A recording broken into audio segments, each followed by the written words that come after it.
Alors pour terminer cette matinée, nous accueillons Marion Cano et Mélanie Ovan. Marion Cano est conseillère transmission à la Chambre d'agriculture de l'Isère depuis 2008. Elle connaît bien les questions de cessation d'activité agricole, les projets de transmission de ferme, les recherches de successeurs et les projets d'installation. Et Mélanie Ovan est conseillère filière et circuits locaux, ainsi que conseillère territoriale sur Grenoble-Alpes Métropole, sur le territoire de Grenoble, pardon. Donc, elles vont intervenir toutes les deux sur un exemple concret d'installation de jeunes agriculteurs en élevage bovin au sapé et nous expliquer comment la Chambre d'agriculture les a accompagnés. Bonjour, donc moi je fais l'introduction, on va dire, de cette intervention. Est-ce qu'on peut avoir la diapositive suivante, s'il vous plaît? Donc on souhaitait faire intervenir de jeunes agriculteurs qui se sont installés tout récemment au sapé en Chartreuse en bovin lait et qui font de la transformation. Malheureusement, ils n'étaient pas disponibles pour des raisons déjà évoquées. C'est les foins en ce moment, donc voilà, c'est une grosse période. Par contre, on vous a mis sur la diapo le lien qui est d'un reportage qui a été réalisé par France 2, qui les a accompagnés tout au long de leur installation, qui est un reportage vraiment intéressant qu'on vous invite à regarder. Donc ça dure 45 minutes et ça montre bien tous les enjeux qui sont liés à la transmission et à l'installation, à la fois donc les raisons et les motivations de la transmission et de l'installation, mais aussi des problématiques qui ont déjà été évoquées sur le logement, l'emprunt que ça représente, il faut trouver une banque qui suive, la commercialisation, les pratiques agricoles. Donc en fait, voilà, notre intervention en tant que Chambre d'agriculture, elle vient boucler la boucle par rapport à ce que Étienne Escalier a présenté tout au début. Donc la Chambre peut accompagner tous les cédants qui le souhaitent et tous les profils de porteurs de projets. Et on souhaite aussi dans cette intervention donc s'appuyer sur l'exemple de ces agriculteurs au sapé en Chartreuse, mais aussi rappeler quelques chiffres pour faire le lien avec la question qui était un peu centrale sur l'évolution de l'agriculture, les pratiques qu'on demande à être de plus en plus respectueuses de l'environnement et voilà, pour vous remettre aussi en tête des données qui sont intéressantes sur ce sujet. Diapo, ouais, on va passer à la diapo suivante. Du coup, je prends le relais de Mélanie. Et c'est vrai qu'au niveau de la Chambre d'agriculture, on a vocation à accueillir tous les porteurs de projets, et notamment tous ceux qui en sont au stade de l'idée, j'ai envie de m'installer, comment je peux m'y prendre. On les accueille aujourd'hui notamment lors de réunions collectives. Donc, on a la chance d'avoir une bonne vision de ce que souhaitent aujourd'hui les porteurs de projets. Donc, ça semble intéressant de vous remettre cette petite diapo d'introduction. Et c'est vrai que clairement, aujourd'hui, les porteurs de projets qui souhaitent s'installer, alors on a beaucoup de personnes qui ne sont pas issues du milieu agricole, mais on a aussi des enfants d'agriculteurs qui souhaitent s'installer. Et la plupart ont vraiment des projets aujourd'hui qui sont tournés vers le bio, vers les circuits courts, beaucoup de maraîchage aussi. Ça se traduit clairement en chiffres. Par exemple, en 2020, donc, on a reçu à peu près 400 porteurs de projets. Et sur ces porteurs de projets, il y en a déjà un cinquième qui souhaitait faire du maraîchage, quasiment la moitié qui souhaite s'installer en bio et une écrasante majorité, 87%, qui souhaitent s'orienter vers des circuits courts. Donc ça, c'est vraiment des porteurs de projets qui peuvent en être à tous les stades. Donc après, on peut très bien se dire, c'est très bien, mais finalement, ceux qui s'installent, c'est qu'une petite partie et ça se trouve, ils font pas du tout ce genre de projet. En réalité, si. Alors, on n'a pas accès aujourd'hui à toutes les données. Les données, il faut savoir que les données vraiment de personnes qui s'installent comme agriculteurs avec le statut de chef d'exploitation, c'est au niveau de la MSA. Et donc, il y a en général quand même un décalage de 2 ans pour avoir les chiffres. Par contre, nous, des chiffres qu'on peut vous apporter, c'est des informations sur les personnes qui se sont installées avec les aides de l'État, donc avec la dotation jeunes agriculteurs, en 2020. Donc, il y a eu 75 dossiers d'installation. Et là-dessus, on en retrouve pareil, 20% sur des projets maraîchage ou plantes aromatiques, plus de la moitié qui se sont installés en bio, et la moitié en circuit court. Et puis, on peut monter un petit peu plus si on prend les projets qui mixent du circuit court et du circuit long. Donc, on voit qu'aujourd'hui, naturellement, les nouveaux installés vont vers des projets qui sont sur du bio, du circuit court. Ils veulent vendre localement. Donc, je pense que ça va clairement dans le bon sens.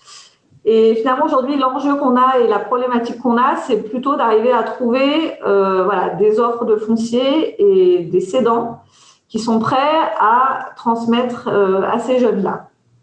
Donc, l'idée, là, c'est de vous parler un petit peu de tous les enjeux qu'il y a autour de la transmission. Et puis, on prendra, du coup, je ferai au fur et à mesure le lien avec le projet d'installation du SAPEI, comme exemple. Voilà. Donc, cette diapo-là, c'est vraiment pour essayer de vous faire appréhender tout ce qu'il y a derrière un projet de transmission. On va vraiment parler plutôt du côté du cédant. La première chose qu'il faut savoir, c'est que quand on transmet sa ferme, on ne transmet pas qu'une simple entreprise. Et donc, il va en découler tout un lot de problématiques, d'enjeux et de difficultés. Voilà, on transmet souvent aussi, c'est son lieu de vie, c'est très souvent la ferme familiale. Donc, qu'est-ce qu'on met derrière tout ça? Et puis, transmettre, clairement, aujourd'hui, c'est prendre le risque d'installer un jeune qui est parfois pas du milieu agricole, qui est parfois pas de la commune. Et c'est vrai qu'il faut quand même garder à l'esprit que pour un cédant, ça va être beaucoup plus simple de se dire, moi, je laisse mes terrains en propriété à mes voisins parce que je les connais bien. En plus, il y en a un, il m'a aidé là quand j'ai eu mon accident du travail. On s'est toujours entraidé. Puis en plus, il y a peut-être son fils qui va s'installer dans 10 ans. Donc, je laisse mes terrains en propriété à un voisin. Ce que j'ai en location, j'entends très souvent, c'est pas mon problème, le propriétaire se débrouillera.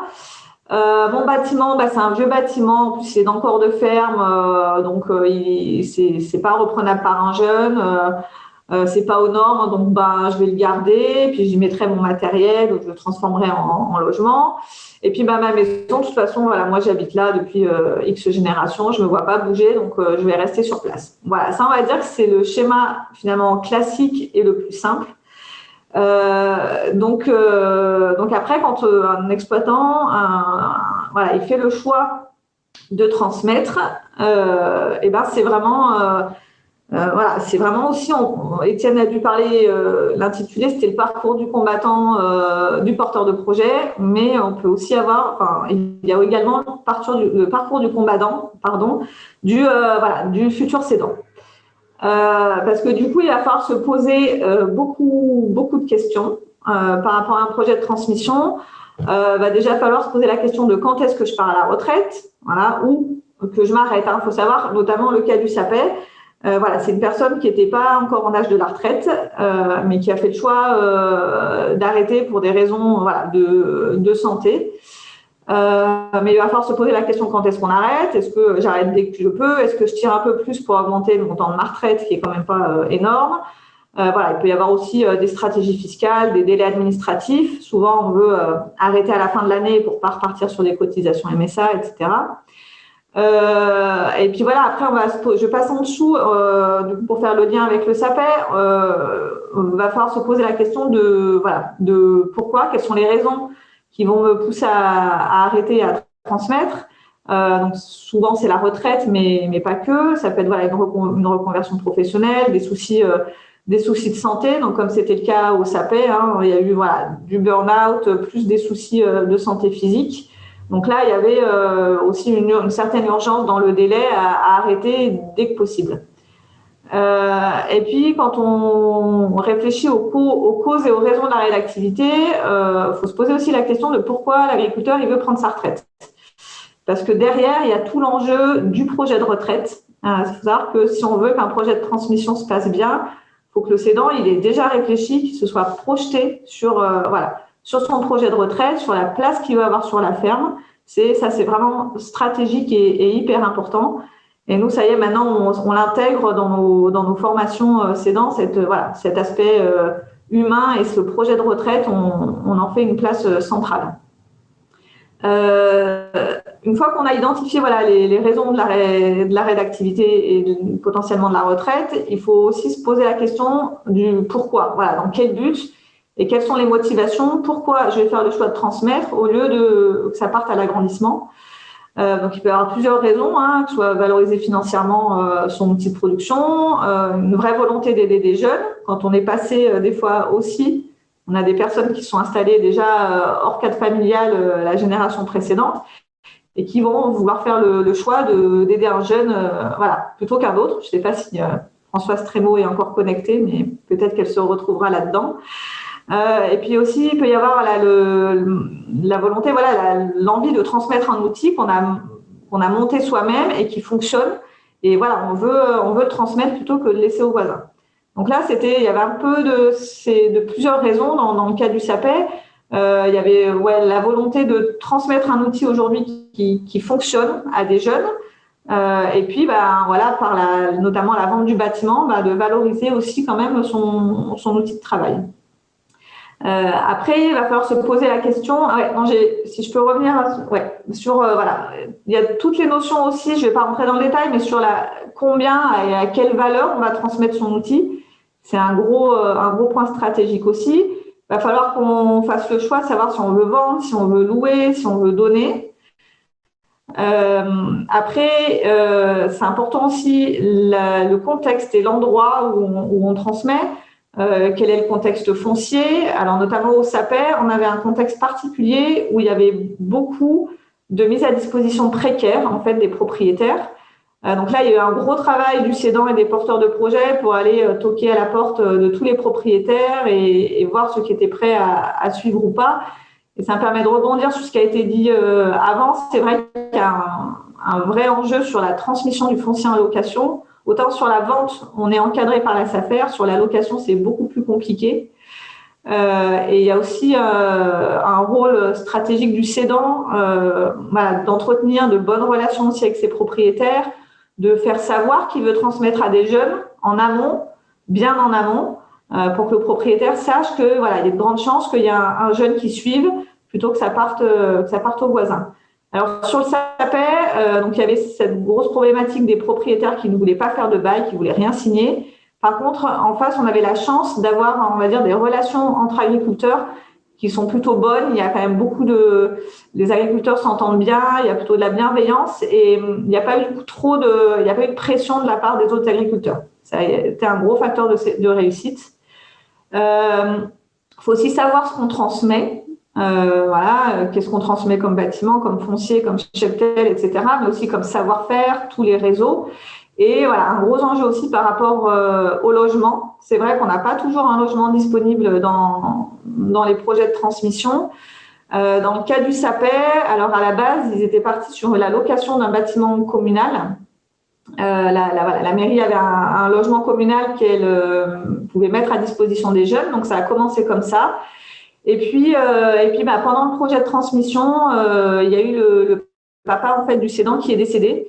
Donc il y avait une maison, la maison du papa était à la vente et donc les jeunes ont eu la chance d'avoir suffisamment aussi de capital pour pouvoir racheter la maison qui en plus est à côté du bâtiment. Donc ça a permis de conforter ce projet d'installation, cette libération de l'habitation qui se serait fait certainement un peu plus tard dans le temps.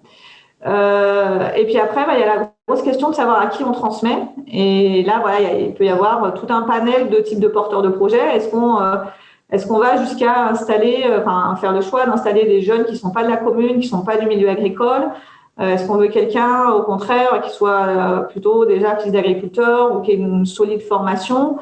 Donc là, dans le cas du SAPEI, il y avait eu déjà, par l'intermédiaire du répertoire départ installation, on en dira 2 mois après, des rencontres avec des porteurs de projets qui étaient intéressés. Il y a dû y avoir 4-5 rencontres et où ça n'a pas plus abouti. Je pense qu'il n'y a pas eu on peut parler une rencontre entre un cédant et un repreneur, c'est un peu un peu comme une rencontre amoureuse. Il n'y avait pas eu de feeling, on va dire. Et puis il y a eu par du bouche à oreille la rencontre avec Joseph et Marjolaine. Où là, ça cochait vraiment toutes les cases sur le profil, sur les compétences. Leur projet aussi, il était cohérent. Là, il y a eu l'ouverture à un changement de production. On est passé d'une exploitation en bovin viande vente directe à du bovin lait. Et en fait, finalement, ça collait bien aussi avec les attentes du territoire, avec avec l'autre. Il faut savoir que Marjolaine travaille sur l'alpage du Charmençon. la proximité géographique faisait aussi qu'ils pouvaient continuer à monter des vaches en alpage. Donc voilà, ça a été la bonne rencontre des bons porteurs de projets au bon moment. Voilà, du coup, je pourrais en parler très longtemps, mais le temps passe. Un petit rappel aussi des outils qui existent pour faciliter ces transmissions. Donc il y a tout un parcours un peu, on va dire, en parallèle des porteurs de projets pour les cédants. Ce qu'il faut savoir aujourd'hui, c'est que, et la façon dont on fonctionne au niveau de la Chambre d'agriculture, on peut accompagner tous les projets de transmission, mais c'est vrai qu'aujourd'hui, on arrive, et on ne peut pas faire beaucoup plus en termes de temps, on arrive à répondre à la demande, c'est-à-dire que il faut que les futurs cédants aient une démarche un peu quand même proactive de nous contacter. Alors après, soit ils nous appellent directement, soit on peut avoir aussi des remontées par des partenaires ou des réseaux, ou même par des porteurs de projets d'un cédant. À ce moment-là, on peut nous le contacter pour lui faire le point avec lui sur son projet et lui proposer d'être accompagné. Mais voilà, c'est en train de se redévelopper. Voilà, toute cette question, ça avait été notamment évoqué là, avec la personne qui parlait des AMAP, de repérage de ces cédants. C'est vrai qu'il y a un vrai enjeu aussi à aller les rencontrer, les sensibiliser au maximum en amont. Voilà, 5-10 ans avant, on sait qu'aujourd'hui, c'est des moments stratégiques. Après, on a tout un panel d'outils. On peut les rencontrer, faire des rendez-vous individuels. On leur propose aussi des réunions, des formations, des forums pour aussi échanger, les sensibiliser à la transmission. On a aussi un outil qui s'appelle l'audit de transmission, le diagnostic d'exploitation, où là, l'objectif, ça va être vraiment de mettre par écrit et les aider à formaliser leur projet et les aider à avancer aussi sur ce qu'ils veulent transmettre et à quel prix. Et puis, quand ils sont prêts, quand le projet est un peu plus mûr, on peut, s'ils le souhaitent, donc les inscrire au répertoire départ d'installation. Donc ça, c'est un outil des chambres d'agriculture qui permet de faciliter les mises en relation entre des cédants qui cherchent des repreneurs ou des associés et des porteurs de projets qui cherchent à s'installer.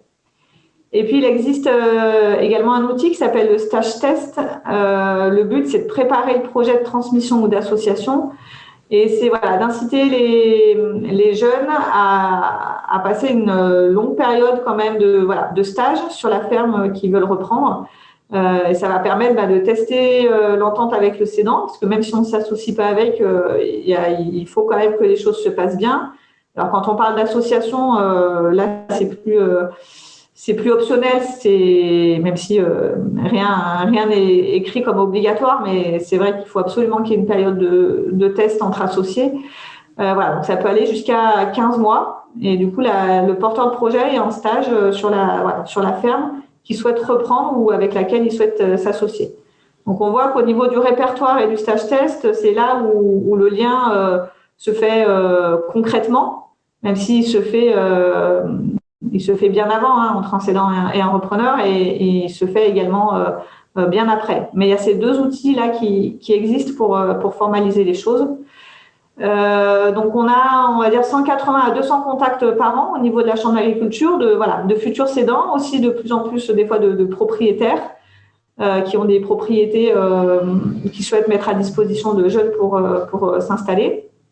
Et sur ces contacts, on a 2 tiers qui nous contactent parce qu'ils sont ouverts à une transmission. Alors que ce soit cadre familial, mais également beaucoup hors cadre familial aujourd'hui. Et du coup, on les accompagne en fonction de leurs besoins et potentiellement jusqu'à la cessation d'activité. Et du coup, en parallèle de ce parcours du cédant, il y a aussi tout un parcours du porteur de projet qui est un petit peu sur le même format, avec de l'accueil, de l'orientation, donc également le répertoire et le stage test. Et puis après, des choses plus liées, on va dire, à l'aspect administratif, mais d'une installation. Mais il y a des outils aussi qui existent pour finaliser et vraiment qu'on ait des porteurs de projets qui soient le mieux formés pour s'installer.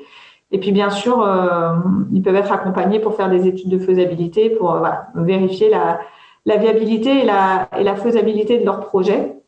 Et après, il faut savoir que les projets de transmission et d'installation, là, on dirait que c'est un petit peu en vase clos, mais ça se fait pas du tout en vase clos, uniquement accompagné par la Chambre. On travaille avec plein d'autres partenaires, avec les collectivités, avec la commune. Un projet d'installation, ça se fait pas tout seul, et ça se fait pas qu'avec la Chambre d'agriculture.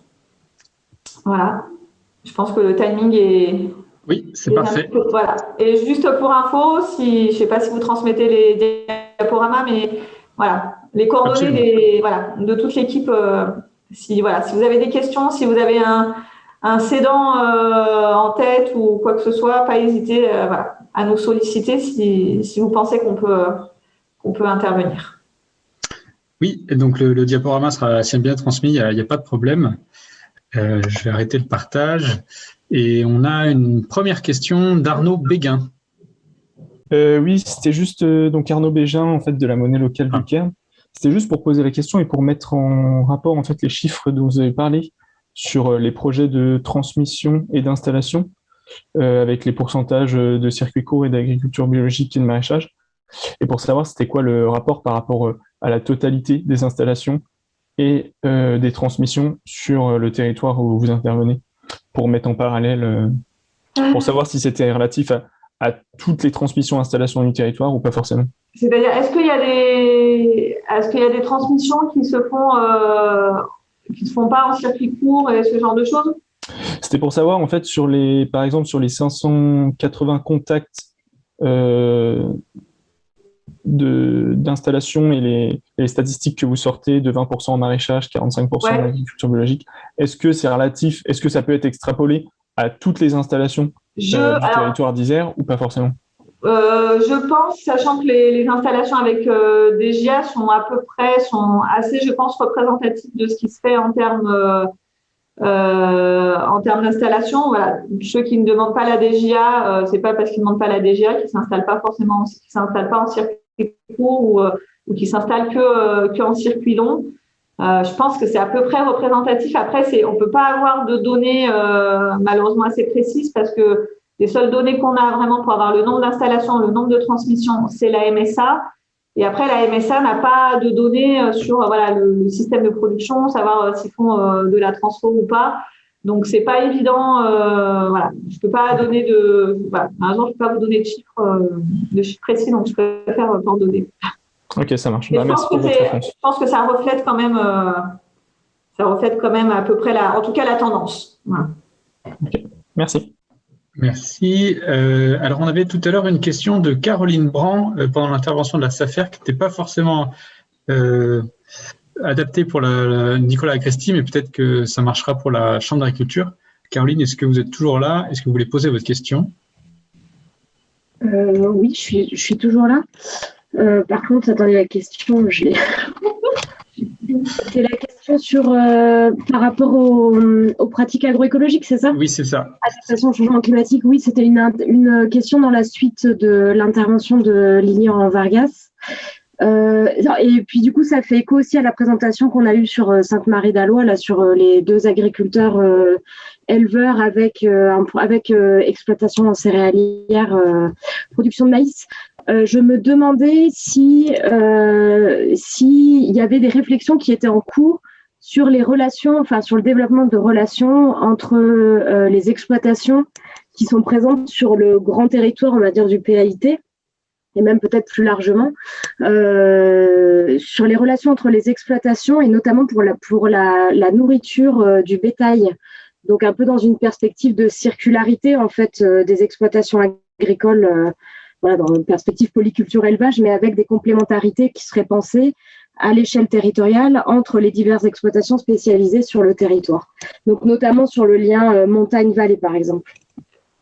Alors, je sais qu'il y avait eu des choses qui avaient été lancées sur le Grésivaudan, justement, entre effectivement éleveurs, on va dire, de zones de montagne et les céréaliers de la plaine sur des échanges de fumier ou de paille.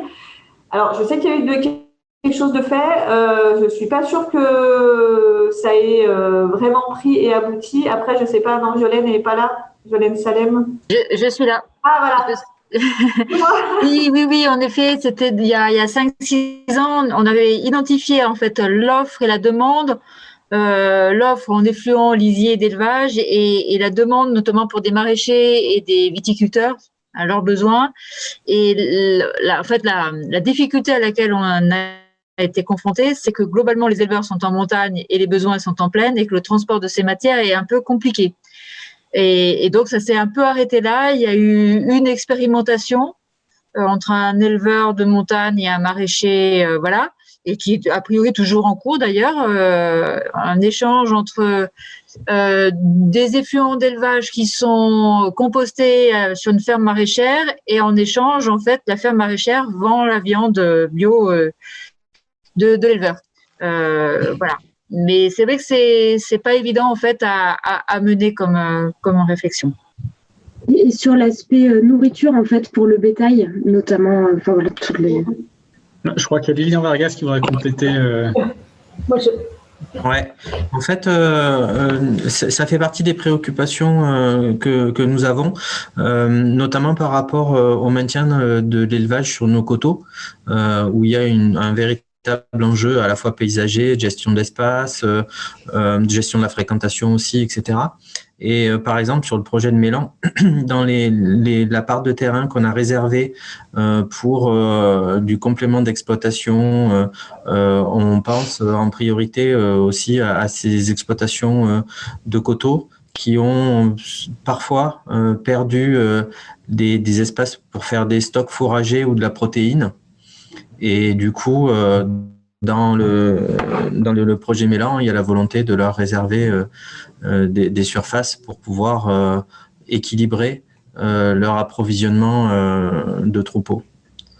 Mais ça, c'est une préoccupation assez récente. Mais ça fait partie de nos préoccupations. En clair, les gens qui nous entretiennent, les hauts de Coran, de Mélan, etc., faut aussi qu'ils puissent avoir des stocks fourragers en bas. Ernest, je peux prendre la parole? J'arrive pas à avoir mon... Oui. Donc, oui, effectivement, là, je suis tout à fait d'accord avec Caroline. Là, c'est au niveau des paysans partenaires et éleveurs sur les coteaux, effectivement, on a souvent la question. J'ai en tête un éleveur en volaille qui a cherché pendant très longtemps à avoir un petit peu de maïs dans la plaine et ça ne marche pas parce qu'en fait, il est petit, il est en zone de montagne. Pour faire monter un camion pour porter sa nourriture pour ses volailles en bio, c'est très compliqué, les gens ne veulent plus venir. Voilà, il y a plein de problématiques et si c'était en local, ça serait vraiment, vraiment super, mais il n'y arrive pas. Voilà. Et la question remonte très, très fort, notamment pour l'alimentation bio, qui est relativement peu présente sur nos territoires. Et qu'en effet, les éleveurs doivent aller chercher, quand ils n'ont pas la possibilité d'en produire ou de produire la totalité, ils sont obligés d'aller chercher beaucoup plus loin que notre territoire. C'est une question, pour l'instant, on ne s'est pas encore vraiment penché, mais c'est une vraie question. Et le forage bio est très cher. Alors peut-être une dernière question, peut-être plus sur la présentation de Marion Cano, et puis sinon on va conclure. Est-ce qu'il y avait quelqu'un qui voulait intervenir sur ce sujet-là? Bon, très bien. Bien dans ce cas-là, on va conclure.